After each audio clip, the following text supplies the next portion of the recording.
Welcome to the Fediverse podcast, a show about the challenges of building a new internet, potentially peaking the microphone and being a bit too loud. With you as always, I am Paige from Fediverse, and this week, no Victor, no pineapple hair, just Jeremy Flatt. Hi, Jeremy. Hello.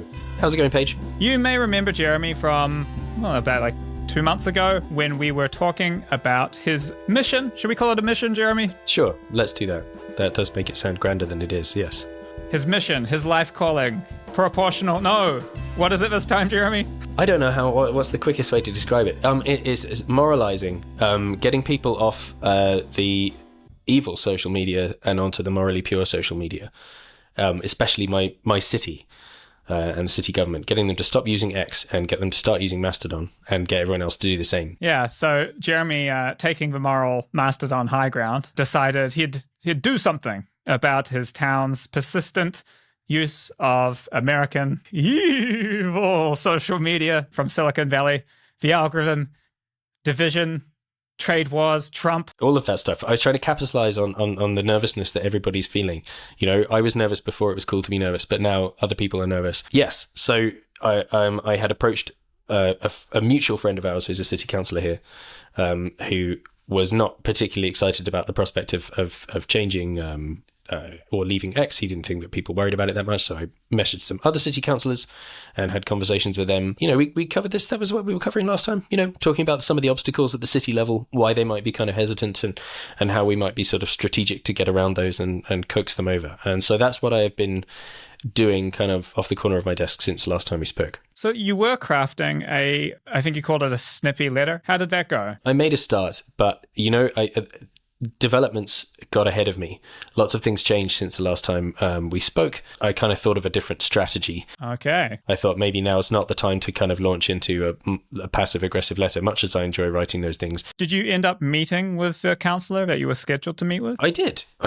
We had a long chat about the project, and he's philosophically, at least, very much on board with it. I told him straight up that I didn't really want to go the kind of council route, like making a big presentation to council and demanding that they take this symbolic action. I was more interested in kind of doing this quietly and just making it as easy for the city as possible. And he thinks that is the right way to go. And he was going to connect me with the comms team at the city.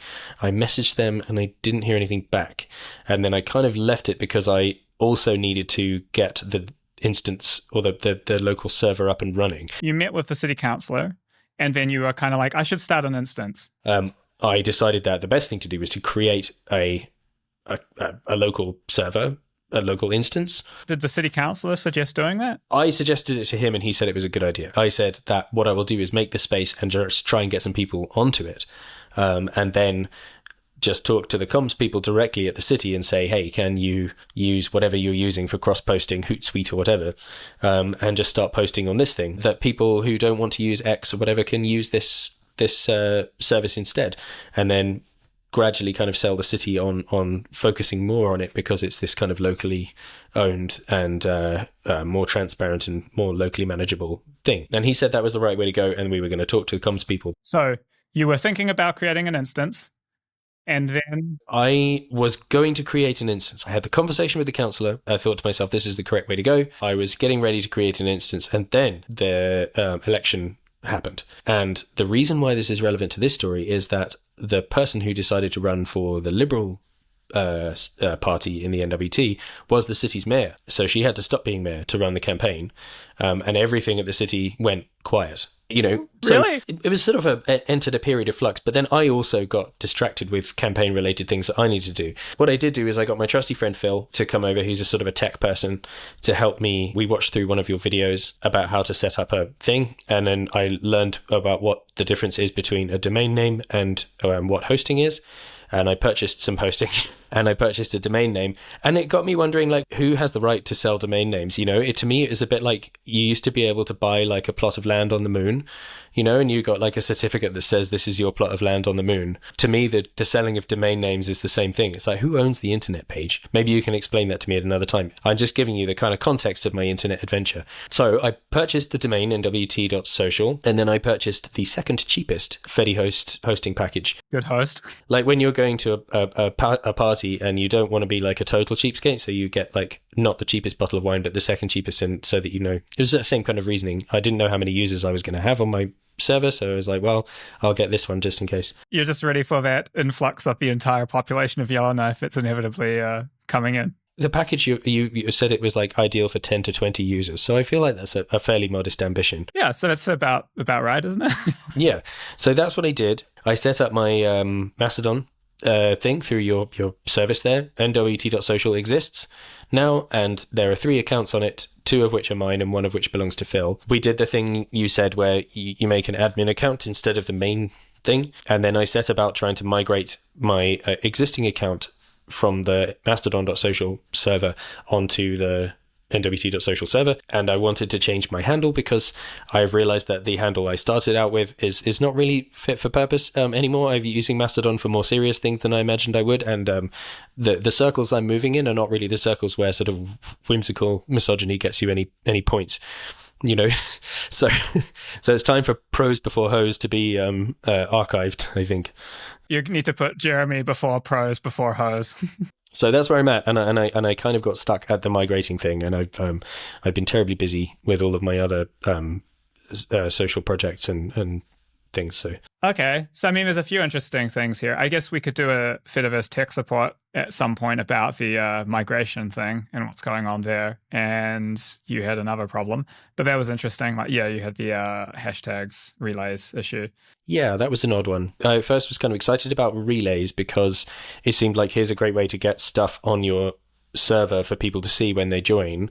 But then you said you don't really need them for when you're starting, because I thought that they were there to make the server seem like a lively place so that when people create their accounts, they're not just like, oh, there's nothing here. What am I doing? The most sympathetic city councillor has since become the mayor. Yes, that's why the sort of meander in the story that I was telling you comes right back to the Fediverse thing. So Ben Hendrickson was the person who was most excited about me creating this Mastodon server here and trying to coax people onto it. Since our former mayor was elected, she won, and is now the Liberal MP for the NWT, we had to choose a new mayor.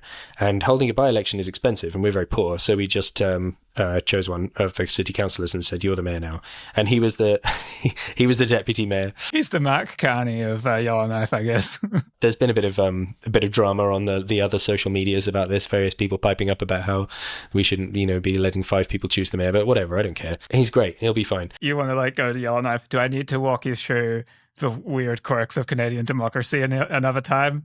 It turns out this whole thing can just be circumvented. But anyway, so yeah, he's the one who is excited about it. He's somebody I know socially reasonably well, and so I think the fact that he is now the mayor bodes well for my little project here. So the plan with the server, you would like to open it up to public registration, or would you kind of have a little like an invite thing? Would you do a press release? And I have some exciting news for you as well. I think I would keep it invite only for the moment, or have approvals in place at least for now, because there's only myself and Phil who are in a position to kind of moderate it. Is that the right word? We're being admins. But I've also been talking about this in my presentations and the other democracy stuff that I've been doing, and there's sort of this overlap between this Mastodon project and the democracy advocacy things I've been doing, encouraging people to use this service, use it as a sort of a base for discussing the things that we're discussing rather than using any of the other social media things. So it felt very wrong to be giving this big presentation about how much we need to salvage our democracy and then be like, follow me on, insert name of Nazi platform. It seemed like this is the right time to move the dial on the social media thing as well as the democracy thing. Some of the other volunteers who are in my little Fair Vote NWT kind of gang here are really into Mastodon and the idea of federated social media. So what we're going to do is have a little kind of get together maybe in next week, and then create accounts for everybody, make sure everyone's set up on the server and has all different permissions that they need to do things, and then host a public event at the local makerspace where we'll invite lots of friends and give a presentation about what the Fediverse is for people who don't know, and what our local server is, and explain the kind of how we're hoping to make this work in the long run. And the current plan is, come and join us on this server. We're going to incorporate as a society, get some bylaws, and make a little board of directors who will have a little bank account that pays for the the hosting, and then we just introduce that.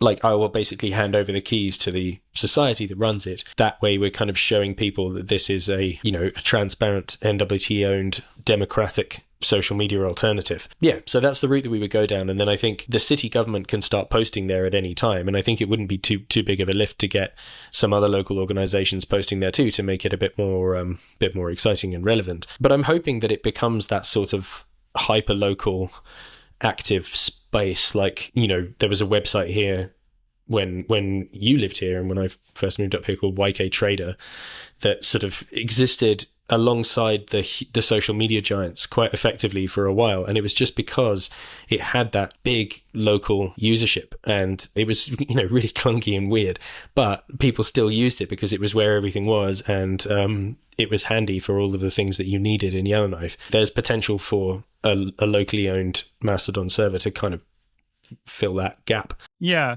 And Jobs North was another kind of like quirk. Yeah, it's a great example. Also, NNSL in the newspaper, like it's the only place that I remember living where people really did read the local news, Yellowknife is so inwardly focused on itself. And I remember on reflection, now that I live elsewhere, how crazily ignorant I actually was of like Canadian goings on at the federal level. I mean, I was younger, so a little bit less knowledgeable, I guess. But I remember when I moved to Quebec after a couple of years, I like literally was like, oh, I need to learn about how Canada works, because I think I don't really understand certain things. And I'm realizing that I'm like you would expect me to know by now how the Senate in Canada functions relative to the Parliament, and like actually just being like, let's read up, because I'd become an expert at a quite peculiar place. And we do like to think of ourselves as a separate kind of place in many ways, right? Like, and I think there's certain things about here that are odd, but that we're also quite proud of. Like, a big one is that we don't have political parties at the territorial level here. We have this sort of consensus government system that's, has its problems for sure, and it's kind of opaque in some ways, but it's interesting, and it's a quirk of the place that lets it function a little differently from other places, and it's created a different kind of political culture. And these are the sorts of things that, like, you live here long enough, you start to, as much as they may frustrate you from time to time, you feel quite proud of them. There's room for some kind of a virtual like forum for our kind of local political discourse that would, Mastodon would be a really good fit for. I mean, I don't have to sell you on this. I've had this, told you about this many times. I think there's an interesting kind of parallel thing going on here in Quebec that you might find really valuable. About the same time as you started NWT Social, in Quebec, someone started Club, Q-Lub, which is like Club. Like, I read it in the news, basically. It was in the Journal de Montréal. Quebec-owned social media company starts up. And I went and looked, and it was the largest French language instance on the Fediverse within a week. Wow. They had like 10, 20,000 users signed up on it. And this all came from one press release. So I met up with the guy and I opened up club.social, and it was very obviously a Mastodon instance. But he was like, don't tell people about the Fediverse and the magic of the connected free internet and data sovereignty and all this sort of stuff. Because he's like, you just overwhelm people and regular people don't understand. And so just start off with like locally owned, easy to use, get people registered and signed up. And in a really similar way, the reason that he started this thing is because he's been trying to get institutions and governments to use a posting service, which he has. Like, he created a kind of like a Hootsuite thing that connects to the Fediverse. So he's kind of creating the audience for the business in a similar way to you're creating an audience for the government. And so it's interesting that you have stumbled on a similar solution with a completely different motivation. Yeah, it is. I mean, I think I wondered about the sort of going as a business route as well, right? There's no reason where you can't kind of make your own instance and sort of charge people a membership fee and stuff like that. But I think that it's so easy to run a non-profit or to start a little kind of society here. I don't really have the kind of time or inclination to sort of push this as a business idea. And I think also that people are very primed to join non-profits in the NWT as well, or societies of one kind or another.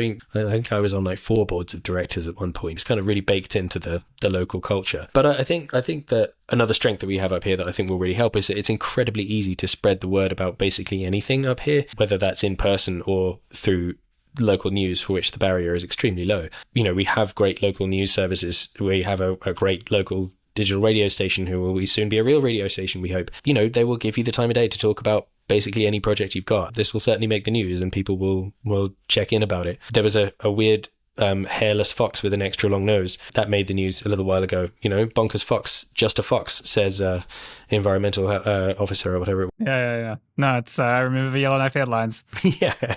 This is not a coincidence, that element. If your Mastodon instance ends up kind of like getting a foothold, both the Northwest Territories and Quebec are this niche thing with its own ecosystem. Like Quebec has its own news outlets, its own media, its own celebrities, and it lives in isolation from the rest of Canada. Millions of people in Quebec don't speak English, don't participate in the external Anglo-centric universe, and a lot of people showing up on Club, like Philippe was telling me, you get like a confirmation email, like your account has been confirmed. And then he gets the replies, which are basically people replying to notifications going, thank you, like to like newsletters and stuff. Nice. So like they'll see a notification where it's like someone said, hope you had a good weekend. And he'll get this reply like, will do. And just this realization, he was like, these are not like Montreal urbanites. These are like people from the far north. And like, it's a real Quebec thing, I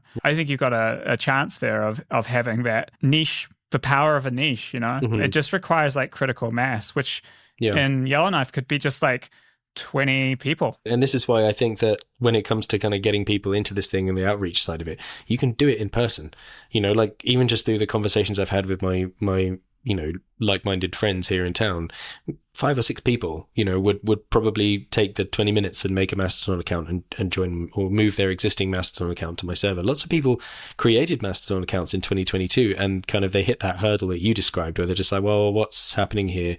I don't see much stuff. I'm just not going to go on here. It doesn't give you that immediate social media hit that you get from the other types of sites. So there are a lot of people who have these kind of dormant Mastodon accounts who would probably start them up again if there was some good reason to be using them on a local server. But I think people are so primed to try and solve this problem right now, right? Like, I mean, everyone is worried about how toxic kind of mainstream social media is and what the implications may be for our kind of politics and all this sort of thing. Like, I don't know anyone who hasn't at least thought about this somewhat.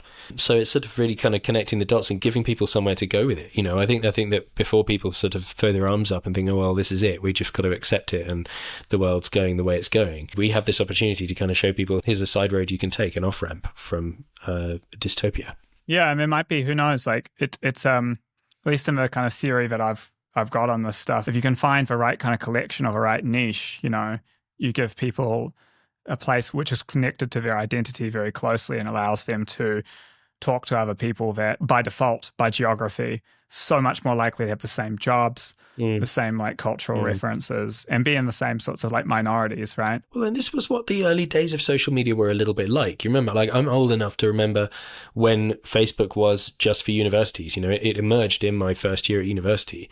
And, it was this weird kind of chaotic flurry of like people creating stupid groups or groups that were just like dedicated to one single really niche issue. Like, I started a group about a band that I like, trying to persuade them to get back together. like 600 people joined it, and then the band ended up like finding the group and like talking to people on the group, and we were all like sharing like bootlegs, CDs and all that kind of stuff of demos of the band and things, and it was cool. But then like you would do other stupid things. It took like 5 minutes to make a group. I remember coming downstairs one day in my third year of university to find that one of my housemates, there was no milk in the fridge. He had used the leftover milk in the bottom of my cereal bowl to put in his cup of tea, which is rank. So I made a group about this to show people what a rank thing this person had done, and like 60 people joined it. And they were like, Josiah, that's disgusting. You're disgusting. But there was that. I don't know if you remember that feeling of social media where it's just like, it's a no man's land. It's like, you can do whatever you want kind of thing. And like, it felt very organic, and like it was a sort of this reflection of the weird quirks of our subconscious and the weird things that we like to do. It wasn't this kind of stream of ads and algorithmic driven nonsense that it is now. Well, there's also like very kind of like niche things that you can do once, if you use the ActivityPub protocol. Social media options exist that don't exist now. It's hard to describe this because you have to imagine something. But as an example, you could have a Mastodon-like instance or fork which let people show a profile, in their profile, a default thing of what neighborhood in Yellowknife they're in, or what sort of house type they live in or something, and have various like achievement badges. You know how like people in Yellowknife, it's like, have you driven on the ice road, or have you you know, like these various kind of things. You have this one Japanese network called Miski, and it has achievements. It's crazy. It's just like very creative reimagining of what social media can be. It reminds me a little bit more of like the MySpace sort of era, where it's like, oh yeah, you know, you used to be able to fucking express yourself. It used to be like kind of an adventure, and ActivityPub lets you see the Fediverse through your Mastodon instance, and it's kind of more standardized. But there's no reason that a group of people can't be off on their own implementation that's just really, really well tailored to, for example, let you trade your guitar amp pedals with other people in Yellowknife. Yeah. One other thing that I think you'd find interesting and perhaps affirming, Club is converting into being a non-profit. Ooh. You're saying I'm ahead of the game, Paige. I'm a pioneer. Yeah, it's like in many ways, I don't think there's much money to be made in hosting people on a platform. And I think the kind of most rational thing to do is just be like, look, it's a contribution of some sort, or there's a grant to keep it running. It doesn't have to cost a ton of money. The value for at least this organization is being able to have a large market of people to create a product for, you know. And in your case, your value may be having early adopters' knowledge how this thing works, so that you can, you know, utilize it to talk about things that you want to draw attention to, you know, and not kind of bring the boomer energy that you currently bring when you do use social media. I'm quite happy with my boomer energy. A boomer in an elder millennial body, or whatever it was I said. I don't know, that's how I feel. Is there anything else? You said you had a surprise for me. Was it the thing about Quebec, though? Yeah. That's the surprise. It was a nice surprise. It's not like I'm not disappointed that there wasn't another surprise. But I like the surprise. That was fine. I think it's an affirming surprise of it being like I think there's a really similar thing going on. And so you're in good company and kind of experiencing a phenomenon that like lifts you, you know? No, that's good. That is an affirming surprise. I suppose I didn't really need any kind of other surprise, like a treat or something like that. I've got lots of treats upstairs. I'll tell you a good surprise is the Yellowknife Co-op has started stocking Curly Whirly bars imported from the UK. That's been a significant quality of life increase for Emma and me. Also, our new pool has opened, and it is dope because there's like 3 different pools in one building, right? This could be your Yellowknife. One of your Yellowknife achievements that you just mentioned is deciphering the pool schedule. It's like the fucking Rosetta Stone, where you're like, wait, in column A and then in column C, can it be that Public Swim and Family Swim are the same? Yes, they are. There is a new pool schedule, but I don't know why they made it, because it doesn't matter, because you can just go anytime because there's loads of pools. You know what also you don't have to do? If you want to go swimming first thing in the morning, like I did today, you don't have to worry about competing with the swim jocks for the lanes, because there's a lane pool that the swim jocks go in, and then you can go in the other pool, which has 2 lanes in it, if you want to do lanes. Oh, that sounds great. I know. And I'm just so interested to study the long-term impact of this. You've got one group of people who didn't want the pool, so would never like it, and will always feel that it's not as good as it could be, and they're entitled to something better. There's that camp. There's the camp of people who are just like thrilled, like me, because of how nice it is to have a nice pool with a big slide, I'll say. Then there's going to be the new people in town who will never know what it used to be like, you know, and they'll just be like, the changing rooms are kind of small here. Be like, dude, you don't have to look at your co-worker's penis when you see him in the changing room anymore, because now you've got private changing rooms and you don't have to worry about people who know you seeing you naked. Anyone watching would think that I prompted this coming up, because pools are like a topic, like swimming in a pool was like last episode of the episode before with Victor, but this came out of nowhere. Yeah. So thanks for watching and listening. I mean, I'm pretty excited to keep tracking Jeremy Flatt. You started off navigating your way through city bureaucracy. Now you're navigating your way through administering a Mastodon instance. Who knows where you're going to be in a couple of months. Both of those are sort of uncomfortable positions for me to be in. So, you know, it's all good learning. It's personal growth that I'm very happy with. We'll keep tracking it, you know, and see where it ends up. I guess next time, hopefully, the instance will be launched and we'll get to see, like, has the user base increased? I know Club, huge success just from a press release or 2, but, you know, you can see the user base kind of skyrocketed, and now it's like settling back down to wherever it's going to naturally be. And it's like, well, where's it going to be? You hit a point where you don't have enough active users. You almost like have to kind of say to a certain core group, maybe like, you got to post each day, I think I can bring that up at the, when I have my little introduction thing for people who want to join, be like, listen, this is the deal. This is how we get this thing going. You got to commit to doing this much stuff. No, I think that'd be fun. You know what I do need though is I need a new username. Most of mine are like mildly offensive, but I want something that is memorable yet not controversial. We will have to do a Fediverse tech support and talk about some of these challenges in your migration, which is how you get a new username. Yeah, people comment on these videos of yours page too, so people could suggest a username for me if they feel like it. I would suggest Jeremy. Well, I mean, I've got that one, obviously, but like you said to have two. You said to have like your main one and then like and kind of admin level one that is your main, so the one that you use. No, you see, you have an owner one, which is like a super admin, and then your daily one. Your owner admin one would be like admin at NWT Social. And then your daily one is just Jeremy at NWT Social, because that's your name. Could I come up with a better name? No, it should be your own name. My name's Paige. I kind of ruined your outro here, Paige. Sorry, it's just like this is important stuff for me to figure out. All right. Anyway, thanks for listening or watching. If you're out there on the Fediverse of PeerTube, Jeremy's cackling away at the like massive disruption of this pool talk and tech support interjection right here. Comment away if you have any questions or want to know more about the Yellowknife journey. And actually, if you want to check it out, you can have a look at nwt.social and you'll be able to see what's going on. If you see nothing, the answer is Jeremy's still trying to migrate his account. So thanks for watching, and we'll see you out there on the Fediverse.